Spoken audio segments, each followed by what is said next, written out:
আমি যাওয়ার জন্য আসছি, ট্রেন ছিল হচ্ছে রংপুর এক্সপ্রেস, অনেক লেট। এখন আমি চেষ্টা করতেছি যে ওই টিকিট দিয়ে বুড়িমারি এক্সপ্রেসে যাওয়া যায় কিনা। ট্রেন ছিল হলো 9টা 10-এ ছাড়বে, এখন পর্যন্ত ট্রেনের কোনো খবর নাই। বলতেছে 12:30টায় আসবে, এখন ছাড়তে ছাড়তে কয়টা বাজবে আল্লাহ জানে। হ্যাঁ, আমি কথা বলছি তো ওরা বলতেছে যে না, এক গাড়ির টিকিট দিয়ে আর এক গাড়িতে যাওয়া যাবে না, এক ট্রেনের টিকিট দিয়ে আর একটাতে হবে না। আমি ওটা রিকোয়েস্ট করলাম যে আমার যেহেতু এসির টিকিট কাটা, আপনারা একটু কনসিডার করেন। তো কোনো কনসিডারেশন হবে না।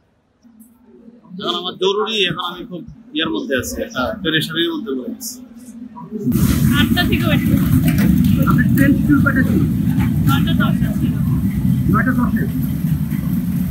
এখন তো বাজে 11টা প্রায়। জানতে পারছেন আপনি 12:40 সম্ভাব্য পরিস্থিতি। কয়টা বলছেন? 12:40 সম্ভব টাইম। 12টা 40-এ আসবে। তারপর থাকতে তো আরো জানি না এরপরে কি হবে বলতে পারছি না। আচ্ছা আমি আমার ছোট বোন যাচ্ছি। আচ্ছা কখনো তো এরকম হয় না, এখন হঠাৎ করে আজকে হয়েছে, এটা আনএক্সপেক্টেড। অনেক খারাপ ফিল করতেছি। যেখানে ভাবছি 1 ঘন্টার মধ্যে যেতে পারবো, সেখানে যে এত লেট হবে এটা তো বুঝতে পারি।